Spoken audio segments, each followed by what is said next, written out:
Hoje nós estamos encerrando a nossa série de mensagens chamada Burnout.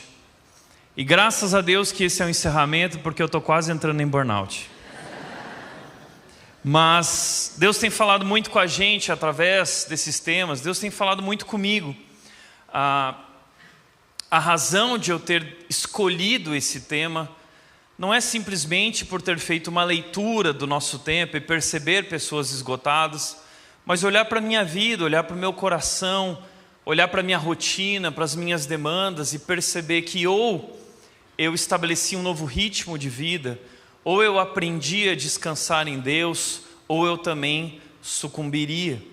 Então essa série nasceu como uma resposta ao meu próprio coração. E por isso talvez Deus falou tanto comigo e tem falado tanto com muitos de vocês. Nós temos trabalhado algumas das razões do esgotamento. A gente trabalhou já 5 delas: frustração, autoexploração, excesso de informação, falta de perdão, distração. E hoje eu gostaria de trabalhar uma última. Eu gostaria de falar sobre a preocupação. Essa não é uma lista exaustiva. Existem inúmeras razões para o esgotamento, para a depressão, para o burnout. De forma nenhuma nós seríamos capazes de tratar ou lidar com cada uma delas, mas nós procuramos respostas para algumas dessas causas. E hoje eu gostaria de trabalhar essa questão da preocupação. O COREN, o Conselho Federal de Enfermagem, lançou uma pesquisa e uma reportagem dizendo que o Brasil vive uma segunda pandemia, mas agora na saúde mental. Nós estamos vivendo uma pandemia pior do que a pandemia do Covid. Mas essa é uma pandemia silenciosa. Essa é uma pandemia que quase ninguém fala. Essa é uma pandemia de pessoas que estão vivendo sob silencioso desespero, morrendo por conta da ansiedade, da preocupação excessiva, da sobrecarga, morrendo por conta da depressão, pessoas que estão adoecendo emocionalmente e não encontram ajuda, porque muitas pessoas consideram tudo isso frescura. E não é frescura, nós precisamos tratar essas questões, porque, como nós descobrimos na nossa série, Provérbios 4:23 diz: sobre tudo o que se deve guardar, guarda o teu ser interior, a tua vida interior, pois toda a tua vida depende disso. Ou seja, não é frescura falar sobre o nosso adoecimento emocional, sobre nossas dificuldades emocionais. Não é frescura. A nossa vida depende disso. E a Bíblia nos mostra a importância de nós falarmos sobre isso, de nós tratarmos isso, de nós colocarmos prioridade nisso. A reportagem continua dizendo que os quadros de ansiedade e depressão aumentaram depois da pandemia. O impacto emocional das perdas familiares, o sentimento de medo, a falta de socialização e a instabilidade no trabalho aumentaram o nível de estresse e sofrimento psíquico dos brasileiros.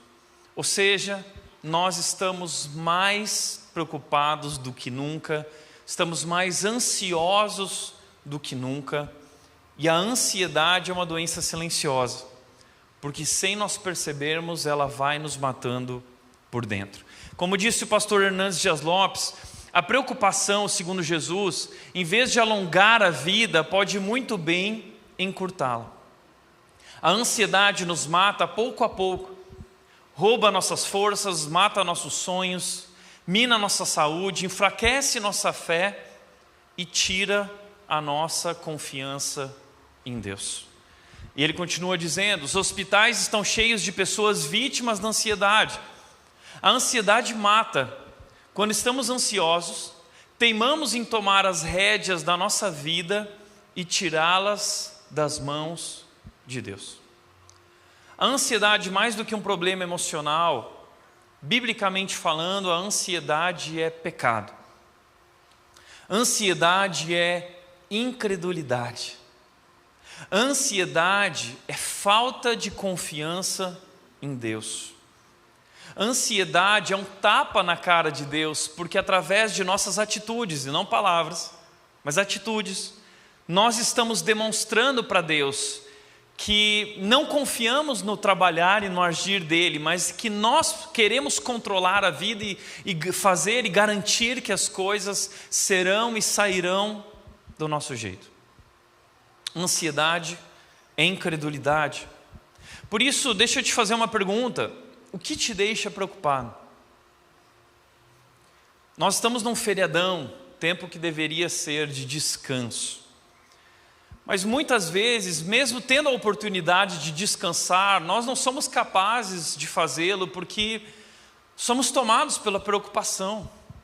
E a preocupação mexe com o nosso ser interior, tira o nosso sono, mina a nossa alegria, mexe com a nossa saúde, a gente acaba comendo demais, descontando na comida ou até descontando nos relacionamentos. O que tem te deixado preocupado? São muitas as razões que nos deixam preocupados. Por exemplo, medo do futuro.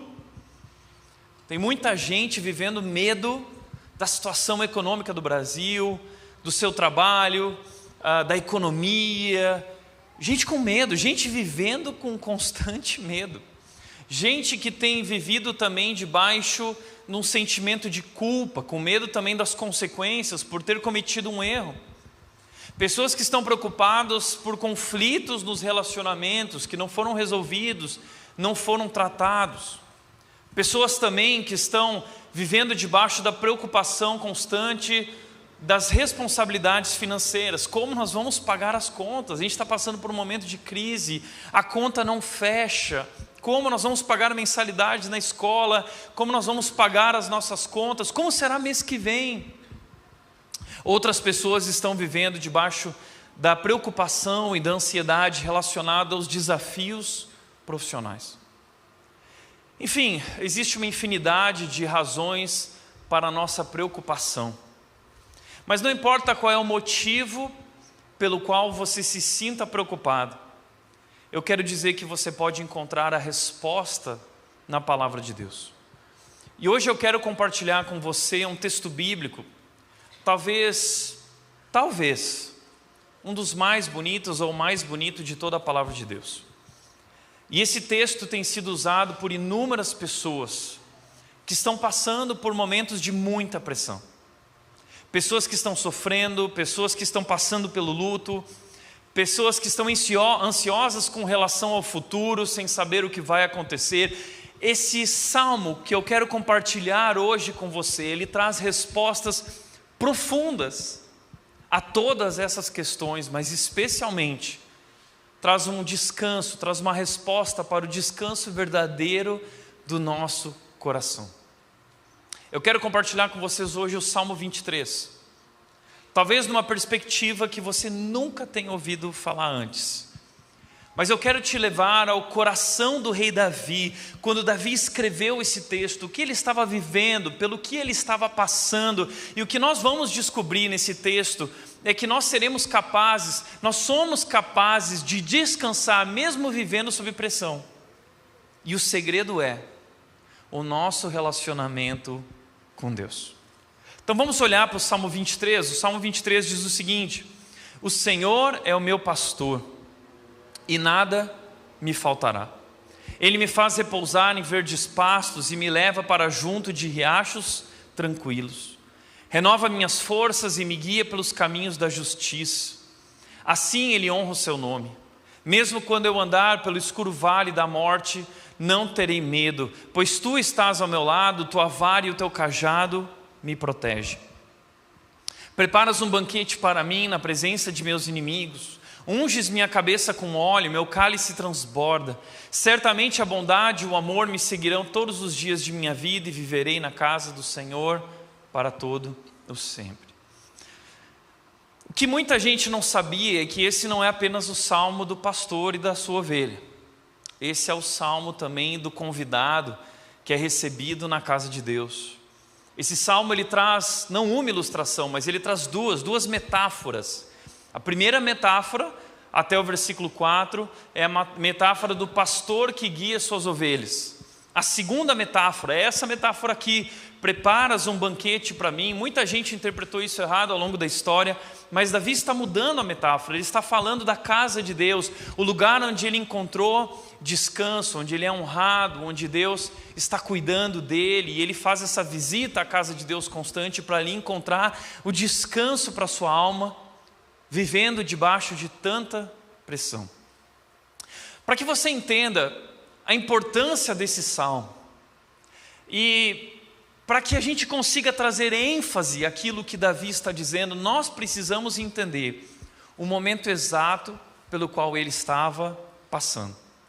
Muitos estudiosos acreditam, e eu também, que o Salmo 23 foi escrito no final da vida de Davi. Foi no final da sua vida. E eu quero te mostrar por tudo aquilo que Davi passou ao longo da sua vida e o que ele estava passando provavelmente no momento em que ele escreveu o Salmo 23. Isso reveste esse salmo de importância. Eu quero te mostrar a vida de Davi em alguns momentos e nos respectivos sentimentos a partir de suas experiências e lutas, desafios. O primeiro desafio que Davi enfrentou na sua vida foi como pastor de ovelhas. E ali, muitas vezes, Davi enfrentou o sentimento de solidão, sozinho, no campo, guiando suas ovelhas através dos vales para levá-las àquele lugar de descanso, aos pastos verdejantes, aos riachos de águas tranquilas. Ali Davi experimentou solidão. Davi também, mais para frente, em 1 Samuel 16, nós vamos ver que Davi enfrentou questões familiares, animosidade com os seus irmãos. Quando o profeta Samuel foi ungir o próximo rei de Israel na família de Jessé, pai de Davi, toda a família estava reunida menos Davi. Davi estava no campo com as ovelhas, os filhos de Jessé vieram, e Deus disse: não é esse, não é esse, não é esse. E aí Samuel perguntou: bom, você não tem mais nenhum filho? Ele disse: tem o Davi, mas ele é o caçula, é o pastor de ovelhas. Então chamaram Davi. Em 1 Samuel 17, os irmãos de Davi, que são grandes guerreiros, soldados experientes, estão servindo ao rei Saul. Isso era ser homem naquela época, não era ser um pastor de ovelhas, mas era ser um soldado importante do rei. Os irmãos de Davi estavam lá na guerra, naquele momento com o gigante Golias sendo desafiados pelos filisteus, e ninguém tinha coragem de desafiar Golias. E Davi, a pedido do seu pai Jessé, foi levar alguns pães para os seus irmãos e para o próprio rei Saul, e quando ele chegou lá, ele viu o gigante. Então ele disse: eu vou. E os irmãos de Davi naquele momento viraram para Davi e falaram o seguinte: saia daqui, ô seu tampinha, tá? Você se acha demais, vai cuidar daquelas suas ovelhas, você sempre com essa sua postura. Então ali nesse momento nós vemos que Davi enfrentou questões familiares também, relacionamentos difíceis, conturbados, onde ele experimentou também a rejeição. Mais para frente, Davi então lutou com o gigante Golias, mas antes de lutar com o gigante Golias, os irmãos e os soldados olharam para ele e falaram: o que você está fazendo? O próprio rei Saul olhou para Davi e disse: não, você não vai dar conta. Davi enfrentou também o descrédito, ele passou por isso, ele sabe o que é ser desacreditado. Mais para frente na sua vida, Davi, mesmo tendo sido ungido próximo rei de Israel, demorou muitos anos para ele assumir o trono. Ele começou antes a servir o rei Saul, mas o rei Saul ficou com muita inveja dele e começou a querer matá-lo, ao ponto que ele precisou fugir. E ele fugiu durante muitos anos nos desertos, vivendo nas florestas e nas cavernas. Ele foi perseguido. E nesse tempo em que ele teve que lidar com a sua própria morte, ele teve medo. Ele teve muito medo, porque ele achou que ia morrer.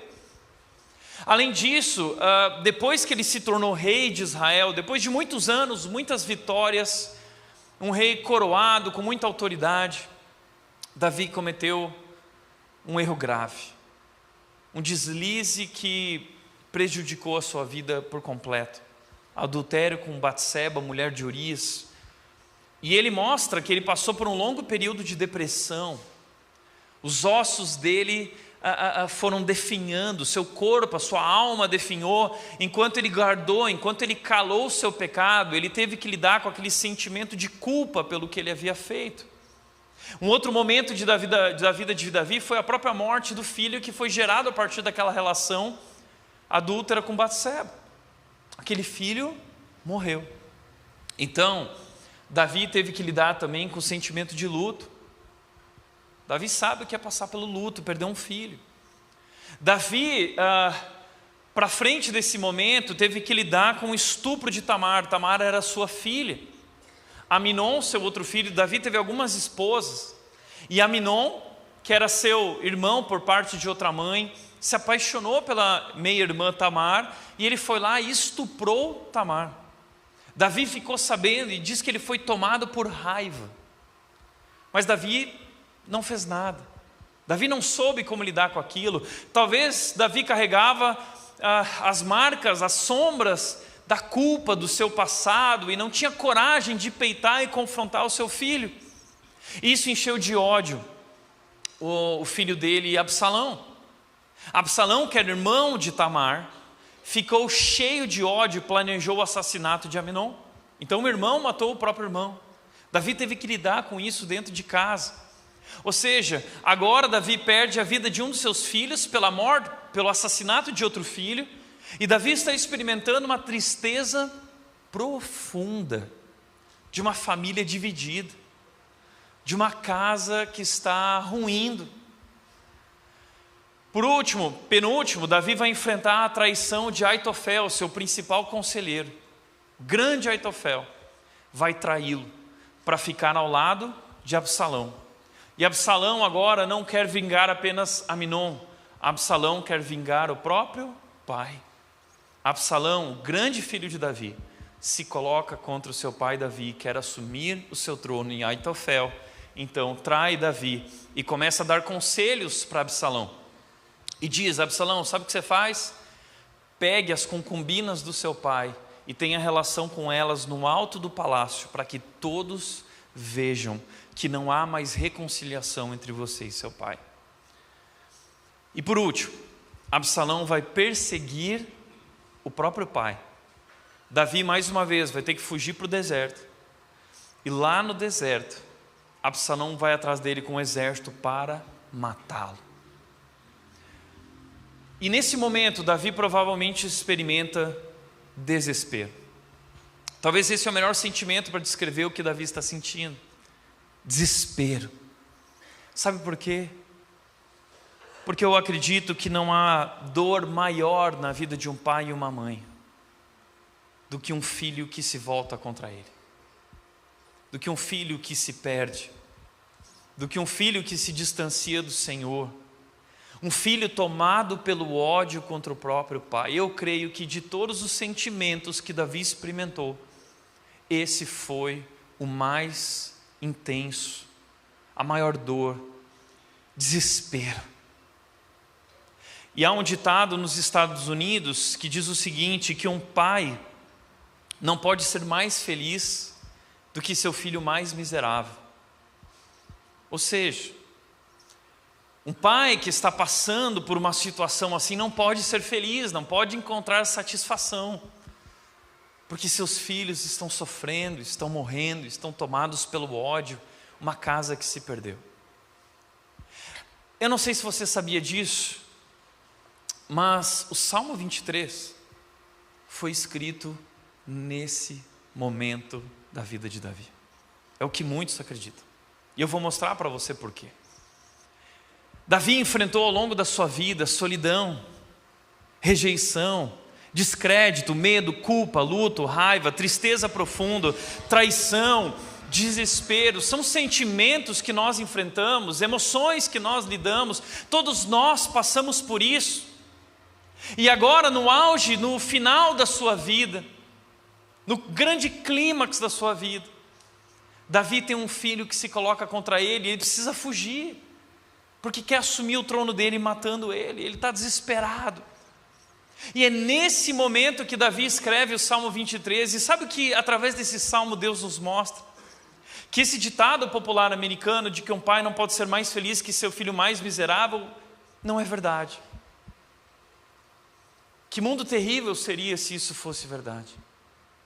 O que eu quero dizer para você é que não importa o que você está passando, se é solidão, rejeição, descrédito, medo, culpa, luto, tristeza profunda, traição, desespero. Não importa pelo que você está passando, você pode encontrar alegria, satisfação, descanso na sua alma. Você pode encontrar contentamento. Você pode viver além das circunstâncias.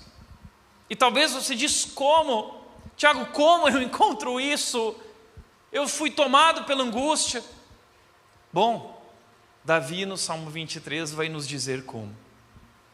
E ele fala a nós sobre esse relacionamento dele com o seu pastor. O Senhor é o meu pastor, e nada me faltará. Uau! Um homem que está passando o pior momento da sua vida, diante da morte, diante do ódio do próprio filho, ele diz: o Senhor é meu pastor e nada me faltará.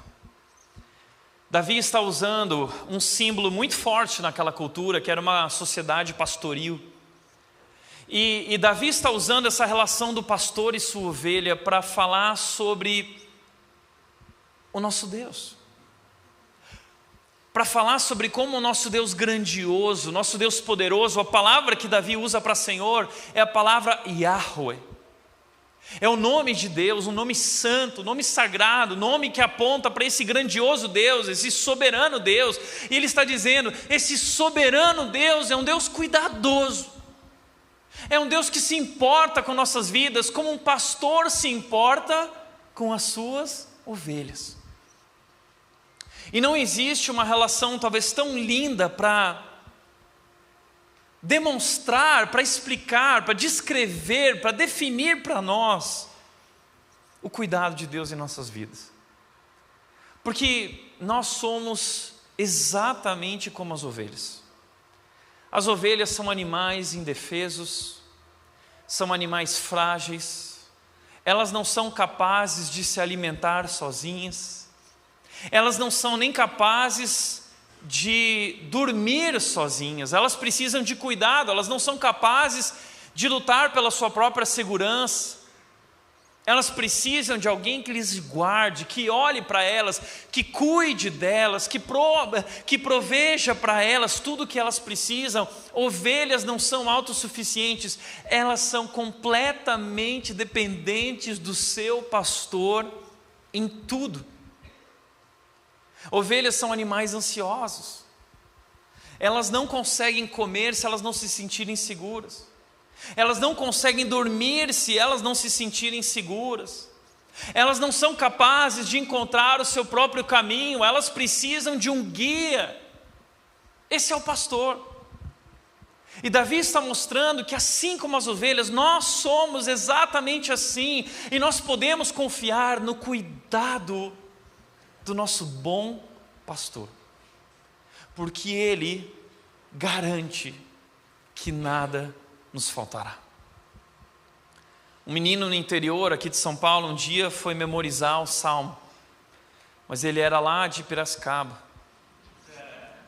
E aí quando a professora de escola dominical perguntou: e aí, decorou o versículo? O menino falou assim: o Senhor é o meu pastor e nada mais me fartará. Não.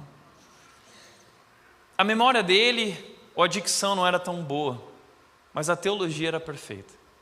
O Senhor é o meu pastor e nada mais me fartará. Nada pode me deixar mais farto, mais cheio, mais completo do que o relacionamento com esse pastor. Nós precisamos aprender esse segredo de Davi. Esse é o segredo de Davi. E o que ele encontra nesse relacionamento é provisão. Nada mais me fartará. Ou seja, eu não preciso me preocupar, porque existe um Pai que está cuidando e provendo tudo para mim. Jesus disse isso em Mateus capítulo 6, ele disse: não se preocupem com nada. Não se preocupem com o que vocês vão comer, não se preocupem com o que vocês vão beber, não se preocupem com o que vocês vão vestir. Porque ele diz: olhem para os pássaros, Deus está provendo para os pássaros. Os pássaros não trabalham, mas Deus dá para eles. Vocês não são mais importantes que os pássaros. Jesus diz: olhem para os lírios dos campos, olhem como eles se vestem. Nem Salomão, no auge do seu reinado, se vestiu dessa forma. Vocês não são mais importantes que os lírios dos campos. E aí Jesus diz: homens de pequena fé. Se vocês tivessem um pouco de fé, vocês saberiam. E ele diz: não se preocupem, porque os que se preocupam são os pagãos. Ou seja, ansiedade nesse sentido é incredulidade, é falta de confiança em Deus. E o único jeito de nós vencermos a ansiedade é pela fé, confiando na soberania, no cuidado soberano de Deus, o nosso pastor. Jesus diz em Mateus 6, ele diz: porque o Pai de vocês sabe, Ele sabe o que vocês precisam, Ele sabe. Uma coisa muito interessante, no meu relacionamento com a Mel, eu e a Nath, nós estudamos muito para cuidar daquela bebezinha, antes de ela nascer. Lemos muitos livros, e um dos livros nos ajudou a ler o tipo de choro, a entender as necessidades de um bebê. Podem ser muitas necessidades. Ela pode estar chorando porque ela está com fome. Ela pode estar chorando porque ela fez cocô e precisa trocar a fralda. Ela pode estar chorando porque está muito frio. Ou ela pode estar chorando porque está muito quente. Ela pode estar chorando porque ela está muito cansada, inclusive, porque não respeitou os horários que ela deveria descansar ou dormir. São muitas as razões, e nós aprendemos a ler a nossa filha. Nós aprendemos a entender o que nossa filha precisa, não o que ela deseja. Nós nunca agimos de acordo com aquilo que ela desejava ou pedia. Nós agimos sempre de acordo com aquilo que ela precisava. E sabe, hoje eu olho e eu percebo que Deus age exatamente assim conosco. Deus sabe o que a gente precisa. Deus nos conhece melhor do que nós mesmos nos conhecemos. Isso não significa que Deus nos dará tudo o que nós desejamos. Isso significa que nós estamos vivendo sobre o cuidado de um pai, um pastor que sabe, e não deixará nada faltar. Ele é um bom pastor. Que Deus, não é? Lucas 12, 7 diz o seguinte, que Deus, o texto diz, Jesus disse isso, até os fios de cabelo da sua cabeça estão todos contados. Em alguns casos, para Deus é mais fácil aqui, né? Até os fios de cabelo de sua cabeça estão todos contados. E aí Jesus diz, portanto, não tenham medo.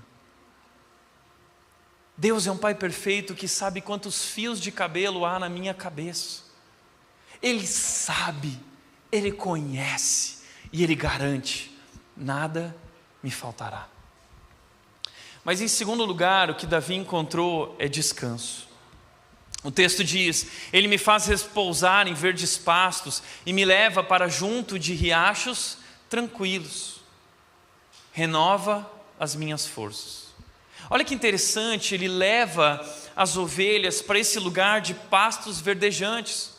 Ovelhas descansam nesses lugares tranquilos. Elas se alimentam nesses lugares de pastos verdejantes, porque aquela era uma região desértica.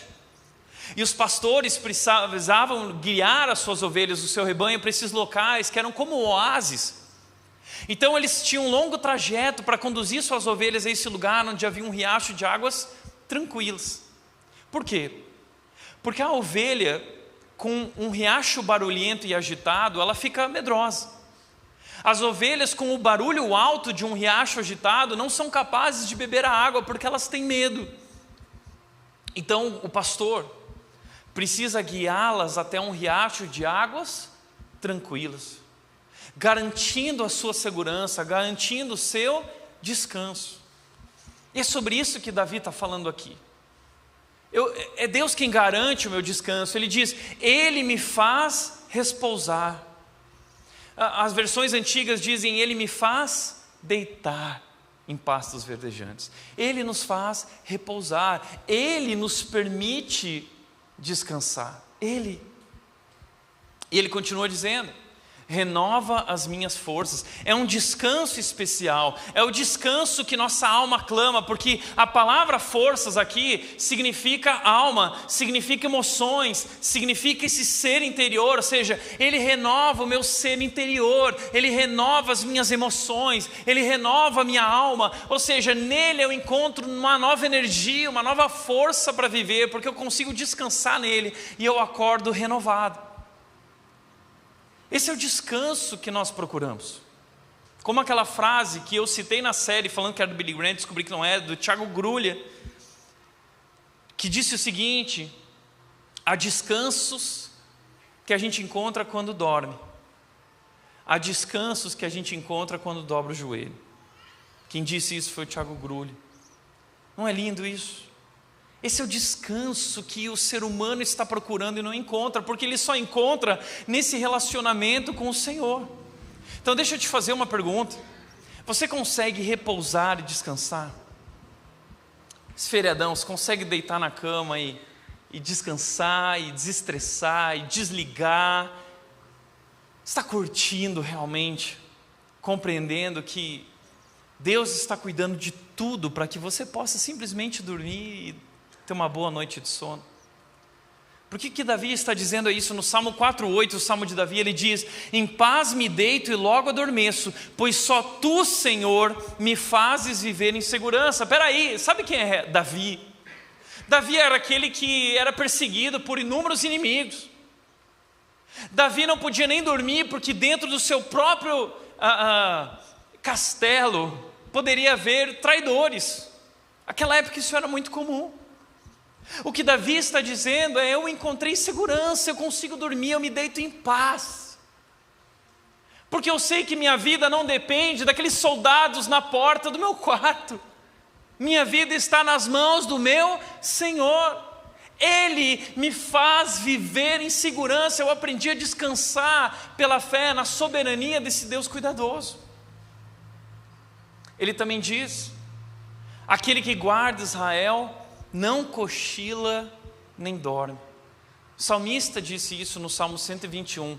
Deus, aquele que nos guarda, Ele não cochila nem dorme.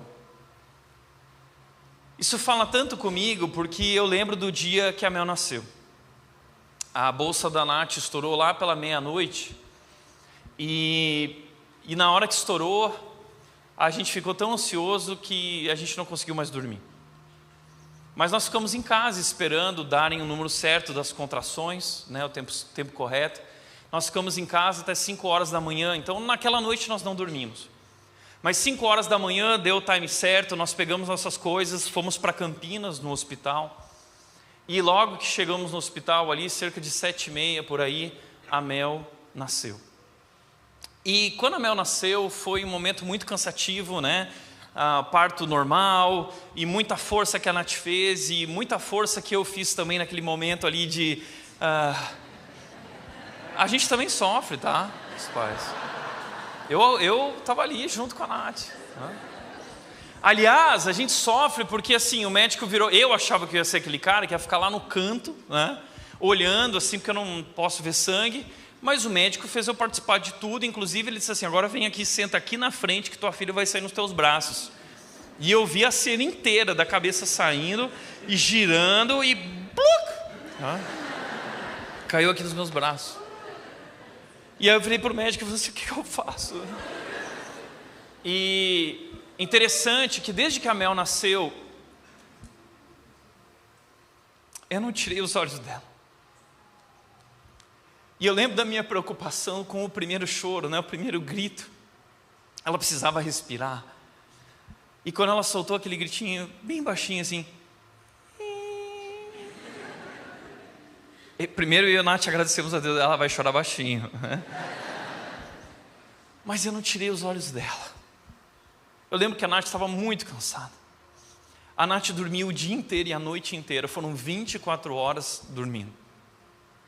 Mas eu lembro que nós fomos para o quarto e eles colocaram a Mel na minha frente lá no quarto. E eu sentei numa poltrona e eu não fechei os meus olhos durante aquelas 24 horas. Eu olhava para ela. E eu queria garantir que nada atrapalharia a vida dela. E é um pai de primeira viagem, claro, né? Que está ali preocupado com a sua filha, pelo amor que tem, pelo objeto mais precioso que recebeu na sua vida, bem mais precioso. Muitas vezes eu ia lá e botava o dedinho no nariz para ver se estava respirando. Até hoje, né? Hoje não, mas algum tempo atrás eu lembro que a gente olhava para a Mel assim, não tinha respiração. Entrava no quarto dela, não conseguia ouvir respiração. Aí dava aquela cutucada assim, né? Sono profundo. Lembro que quando nós chegamos no outro dia em casa, eu estava destruído, eu estava muito cansado. Naquela terceira noite, a primeira a gente passou acordado, a segunda a gente passou acordado, eu fiquei olhando, né, não tirando os olhos dela. Na terceira noite eu cheguei em casa, a gente botou a Mel no berço e eu estava muito cansado, mas eu estava cheio de medo. E eu queria garantir que nada ia acontecer. Mas eu estava tão cansado, eu não tinha mais condições físicas de permanecer acordado, que eu lembro que eu só virei para Deus e disse: Deus, o Senhor é soberano. E eu dormi e eu descansei. Mas sabe, quando esse texto diz que Deus não cochila nem dorme, significa que o nosso Deus, Ele mantém os olhos na gente 24 horas por dia, 7 dias por semana, todos os anos da nossa vida. Deus está olhando para você. Ele sabe o que você precisa e Ele garante o seu repouso e o seu descanso, porque Ele está olhando para você. Mas Ele não está só olhando. Sabe o que Ele faz enquanto você dorme? Ele trabalha, Ele está trabalhando. A Bíblia fala isso. Veja o que diz Gênesis 1:31. Quero te mostrar um grande segredo de Deus. Deus, Ele trabalha no turno da noite. Gênesis 1:31 diz: E Deus viu tudo que havia feito, e tudo havia ficado muito bom. Passaram-se a tarde e a manhã, e esse foi o sexto dia. Depois eu quero te convidar a olhar na sua Bíblia, quando você for para casa, Gênesis capítulo 1. Todos os dias diz que passaram-se tarde e manhã. Primeiro dia, segundo dia, tarde e manhã. Terceiro dia, tarde e manhã. Quarto dia. E é tão estranho, eu sempre achei isso tão estranho, porque o nosso dia é manhã e tarde. Mas o dia de Deus é diferente. O dia de Deus é tarde e manhã. Esse é o turno de trabalho de Deus. Significa que se nós trabalhamos manhã e tarde, quando nós estamos terminando o nosso trabalho, Deus, Ele vira para nós e Ele disse: já chega. Já chega. Deixa comigo agora. Vai dormir. Vai descansar. Vai repousar. E deixa que agora eu vou continuar. Eu vou trabalhar por você. E a gente dorme, Deus nos dá esse descanso, o descanso do sabá, que é esse descanso de renovação, onde nós somos recriados, onde nós somos restaurados. E quando nós acordamos no outro dia, nós acordamos e Deus trabalhou a noite inteira. E quando a gente acorda, a gente deveria acordar com esse sentimento, com essa pergunta para Deus: Deus, o Senhor trabalhou a noite inteira, porque enquanto Deus, Ele cuida da gente para que a gente durma. Enquanto a gente dorme, Ele trabalha pela gente. E Ele prepara o mundo para a gente. E quando a gente acorda, a gente deveria acordar com essa consciência de: Deus, a partir de onde eu pego? O que o Senhor preparou durante a noite? O que o Senhor já fez? Deus trabalhou a noite inteira. Esse é o turno de trabalho de Deus. Existe um livro chamado Deus Trabalha no Turno da Noite, do Ron Mel. E ele diz o seguinte: já pensou nisso? Deus está ocupado enquanto você dorme. Ele está a postos enquanto você sonha. Ele está completamente ligado enquanto você tira o plugue da tomada. E ele continua dizendo: Deus se move fora do nosso campo de visão e se ocupa com tarefas além do nosso entendimento. Seus olhos observam o que não podemos ver e suas mãos trabalham habilmente onde só podemos tatear. Este é o Deus que se estende, que pensa, planeja, molda e vigia, enquanto estamos inconscientes, debaixo de um lençol e um cobertor. Deus está trabalhando. Tem um texto em Isaías 64 que eu amo, que diz: desde os tempos antigos ninguém ouviu, nenhum ouvido percebeu, e olho nenhum viu, ninguém nunca viu isso, um Deus que trabalha para aqueles que nele esperam. É um Deus que trabalha para aqueles que nele encontram descanso. Nós podemos repousar nele, descansar nele, porque ele está trabalhando por nós. Isso é lindo. Porque é como a história daquele galo, que ele estava ficando maluco porque ele achava que o sol só se levantava todos os dias porque ele cantava logo cedo pela manhã. Ele estava ficando maluco. Ele achava que o sol e o mundo dependia dele. Até um dia que ele acordou atrasado. E ele perdeu a hora. E ele se levantou e ele viu, o sol já estava lá. E aí ele descobriu: o sol não depende de mim, o mundo não depende de mim. E aí ele relaxou. Aí ele desestressou. Aí ele foi dormir. Parou de tomar remédio, parou de ir no psicólogo. Porque ele descobriu que o mundo não dependia dele. E que havia um Deus que estava trabalhando por ele. Eu lembro da história de uma missionária, a Ana Alzira. Ela conta a história de que ela tinha que ir para Angola. E ela tinha 700 quilos de bagagem extra para levar. De mantimentos e bíblias. 700 quilos embarcando para Angola. E ela estava na fila do aeroporto quando um senhor, muito bem apessoado, se aproximou dela e disse: a senhora está indo para Angola? Estou indo. Você poderia levar uma bagagem para mim? Uma encomenda? E ela pensou: estou levando 700 quilos já, né? Eu levo. E o senhor tirou um envelope e disse: é isso aqui, eu sou cônsul da Angola e eu gostaria que você entregasse para um oficial que vai te procurar assim que você pousar lá. Ela disse: tudo bem, eu vou levar. Mas eu estou sentindo que a senhora está muito preocupada. E aí ela disse: porque eu preciso carregar 700 quilos nesse avião. Ele disse: não se preocupe. Chamou 4 soldados: por favor, preparem tudo, coloquem os 7 quilos lá dentro do avião, venha comigo para a sala VIP. Levou ela para a sala VIP, né? Deus cuidando dela. Aí no meio do voo havia uma escala em Uamba. E naquela época, essa mudança de avião que eles faziam, eles não tinham um serviço lá para tirar e pôr. Então ela combinou com o pessoal lá que ia tirar e ia colocar tudo de volta. O problema foi que naquele voo agora da escala indo para Angola, havia um general no voo. E quando o general entrou, ninguém mais podia entrar. Então só metade daquela bagagem dela, os 700 quilos, conseguiam embarcar. O resto, as caixas e caixotes, ficaram todos na beira da pista. E o avião dela levantou. E ela disse que ela olhou pela janelinha e ela viu o pessoal lá dando tchauzinho para ela e os caixotes todos lá. Ela disse que só virou para Deus e disse o seguinte: eu fiz uma oração. A oração dela foi: Deus, eu quero ver como o Senhor vai sair dessa. Zero estresse, zero ansiedade, zero angústia. Não está nas suas mãos, está nas mãos de Deus. E muitas vezes eu me vejo diante de situações que eu pego essa oração e eu oro para mim mesmo, dizendo a Deus, dizendo o seguinte: Deus, eu quero ver como o Senhor vai sair dessa. E hoje eu olho para trás e eu vejo que Deus cuidou de cada detalhe. E hoje nós estamos construindo um novo espaço inacreditável, humanamente impossível. E Deus tem dito: teu trabalho, descansar em mim. Essa semana aconteceu algo que eu reuni a equipe para compartilhar, uma grande bênção de Deus. Como igreja nós temos grandes sonhos, em várias áreas. Mas um dos nossos grandes sonhos é na área musical. Nós temos o sonho de compor, nós temos o sonho de gravar, nós temos sonhos de compartilhar nossas mensagens através de músicas impactantes que podem levar o nome de Jesus ao Brasil e ao mundo.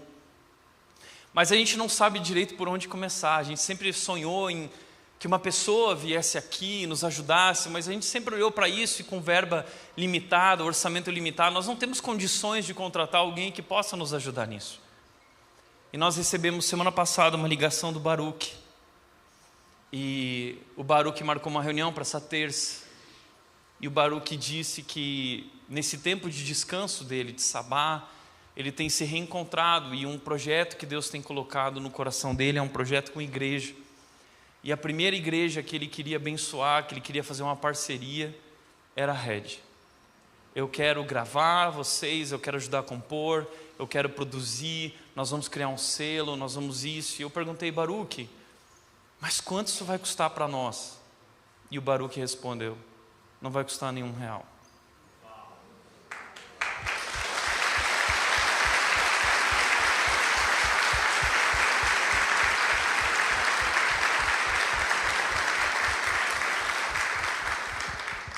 O teu trabalho é descansar em mim. Ele nos faz repousar em pastos verdejantes e águas tranquilas. Como diz Josemar Bessa, Deus nos deu sono para nos lembrar que Ele pode cuidar do universo sem nós. Terceiro lugar, direção. O texto diz, e guia-me pelos caminhos da justiça, sim, Ele honra o seu nome. Ele me guia pelos caminhos da justiça. É interessante que no caminho de retorno das ovelhas, daquele lugar, o oásis, para o seu curral, elas precisavam voltar. E o pastor muitas vezes precisava pegar um caminho mais curto, que era um caminho perigoso. E eles passavam pelos vales. Mas o pastor conhece o caminho. Nós temos medo do caminho. Nós queremos um outro caminho mais confortável. Mas o pastor está disposto a sacrificar o conforto de suas ovelhas para levá-los pelo caminho certo, o caminho correto. E Ele garante que através desse caminho Ele irá guiar essas ovelhas e garantir que elas chegarão em segurança, porque Ele tem um objeto, o texto diz. Ele guia e o texto diz, Ele protege. Mesmo quando eu andar pelo vale escuro da morte, não terei medo, porque Tu estás ao meu lado. Ele nos leva pelo melhor caminho, Ele nos guia, Ele nos dá a direção, Ele diz, é para lá. E ainda que eu duvide do caminho, Ele está ao meu lado. Ele está sempre comigo. E nos momentos de dor, de medo, de desespero, Ele está comigo. Isso me faz lembrar aquela música também que a gente cantava quando eu era criança, não é? Meu bom pastor é Cristo, com Ele andarei, sempre e sempre. Essa a gente não vai cantar. Mas meu bom pastor é Cristo, e Ele sempre andou comigo. Ele andou comigo quando eu não andei com Ele. Ele andou comigo quando eu pequei contra Ele. Ele é o bom pastor que dá a vida pelas ovelhas. E Ele me protege com o cajado, diz tua vara e o teu cajado me protege. E a relação do cajado, do pastor e das ovelhas é muito interessante, porque o cajado, ele tinha duas utilidades, uma mesma peça. Uma utilidade era essa parte de cima, que quando as ovelhas caíam do penhasco, o pastor poderia pegá-las e puxá-las através do cajado. Mas o outro lado da vara era usado para muitas vezes ferir as ovelhas. Que relação interessante, né? O mesmo pastor que cuida, usa a vara para ferir. Por que ele fere? Muitos diziam que às vezes a ovelha que não sabia para onde estava indo, ela precisava ser ferida, ou ter uma patinha quebrada, e o pastor então levava ela no colo, para ela não mais se perder, porque as ovelhas não sabem se guiar sozinhas e elas se perdem. Então o pastor, o bom pastor, ama suas ovelhas o suficiente para machucá-las com o propósito de ajudá-las. O bom pastor ama suas ovelhas o suficiente para machucá-las com o propósito de ajudá-las. Por que você tira o brinquedo favorito do seu filho? Porque você sabe que talvez essa é a única maneira dele finalmente ouvi-lo. Nós não queremos machucar os nossos filhos, mas nós sabemos que precisamos ajudá-los a crescer e a amadurecer. E com Deus é assim. Deus está trabalhando pelo nosso crescimento espiritual. E muitas vezes isso significa que Deus irá permitir a dor, Deus irá nos ferir, porque Deus está querendo atrair a nossa atenção, Deus está querendo nos transformar. O que você prefere? Você prefere a dor da mudança ou a dor de nunca mudar? Eu quero ser como Cristo. E por isso eu preciso permitir que Deus continue trabalhando na minha vida.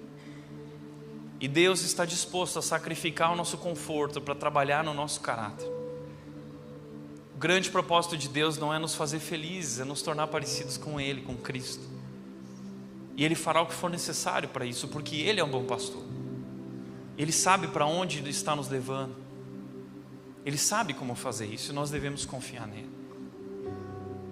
E quinto e último lugar, bondade. Preparas um banquete para mim na presença de meus inimigos, unges minha cabeça com óleo, meu cálice transborda. A gente precisa lembrar que agora aqui a metáfora mudou. Agora a ideia de Davi chegando na casa de Deus e sendo recebido na mesa de Deus como convidado de honra. Nós somos convidados de honra na casa de Deus. E ali nós somos honrados.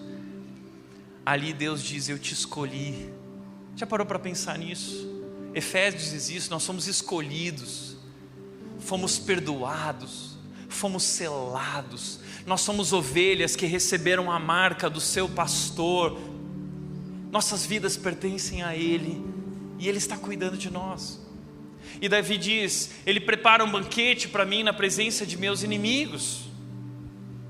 E há um momento na perseguição de Absalão, seu filho, que Davi corre para o deserto com parte do seu exército que ele seguiu. E eles estão mortos de fome. E então aparece um servo de Mefibosete. E ele traz 2 jumentos. Tinha 2 jumentos lá no deserto, fugindo de Absalão. 2 jumentos carregados com 200 pães, 100 bolos de uva passas, ou seja, 100 panetones, 100 frutas de verão e uma vasilha de couro cheia, muito vinho. E aí o servo disse: é para vocês comerem, é para vocês se fartarem, é para os teus soldados se fartarem com o vinho. Esse é o banquete que Davi está falando, um banquete no deserto. Sabe o que é interessante? No momento mais difícil da vida de Davi, ele ainda experimenta o amor, a graça, a bondade e o cuidado de Deus. E ele é capaz de dizer: unges minha cabeça com óleo, meu cálice transborda. É muito vinho, meu cálice transborda. Mas ele não está só falando do vinho, ele está falando das marcas da graça, as marcas da bondade de Deus, porque ele é capaz de olhar para trás na vida dele e perceber que ao longo de todas as lutas e gigantes que ele enfrentou, a graça de Deus sempre estava lá presente. Deus estava lá lhe concedendo sua presença, lhe concedendo seu amor, lhe concedendo bênçãos. Davi se sente abençoado, mesmo diante de tantas marcas, tantas lutas. Ele percebe a bondade de Deus seguindo ele por todo o caminho. Meu cálice transborda.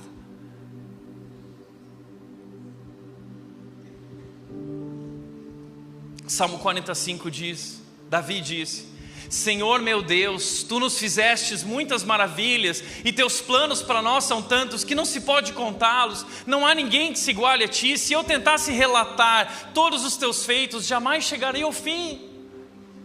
Davi se sente tão abençoado que ele diz: eu não consigo relatar todos os teus feitos, eu não consigo falar sobre tantas bênçãos na minha vida. Você já se sentiu assim?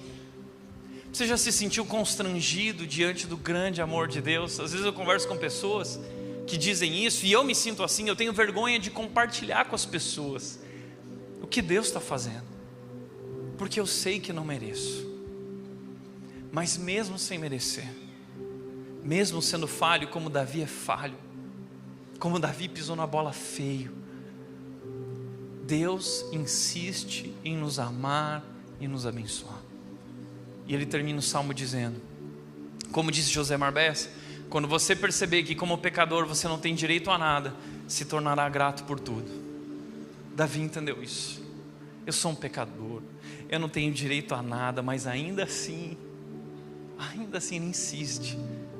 E ele termina o salmo dizendo: certamente a bondade e o amor de Deus me seguirão todos os dias da minha vida, e viverei na casa do Senhor para sempre.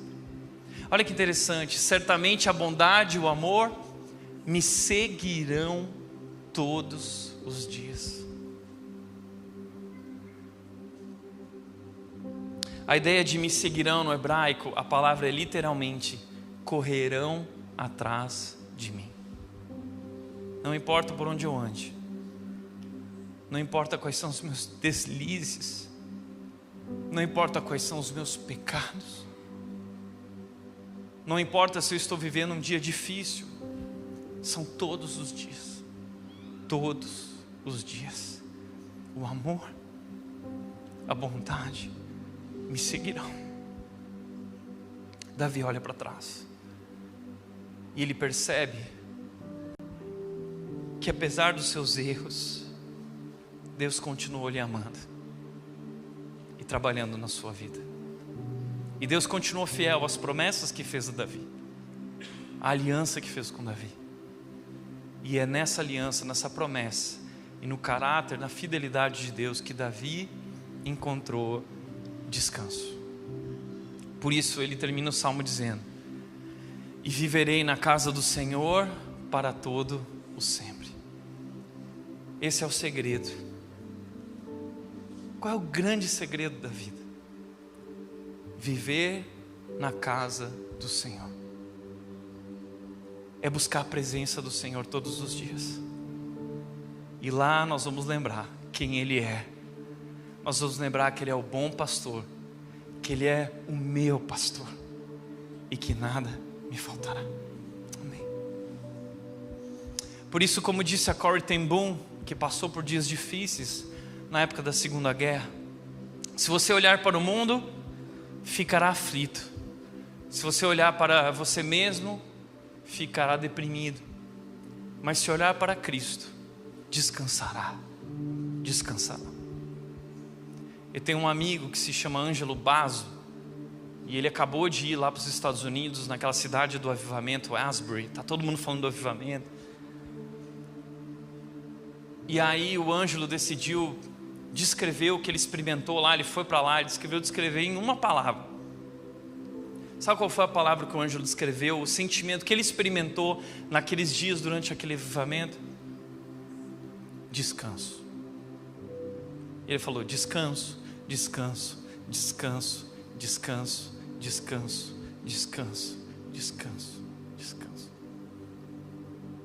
É por isso que nós vamos voltar à casa do Senhor. E lá nós vamos olhar para Cristo e nós vamos descansar. E perceber que o pastor está nos conduzindo ao aprisco, ao lugar seguro, ao nosso lar. E Ele está do nosso lado.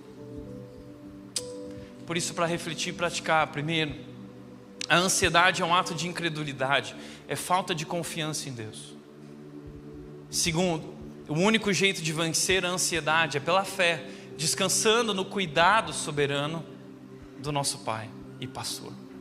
E terceiro, mesmo sendo falhos, mesmo sem merecer, Deus insiste em nos amar e nos abençoar. Amém? Vamos orar?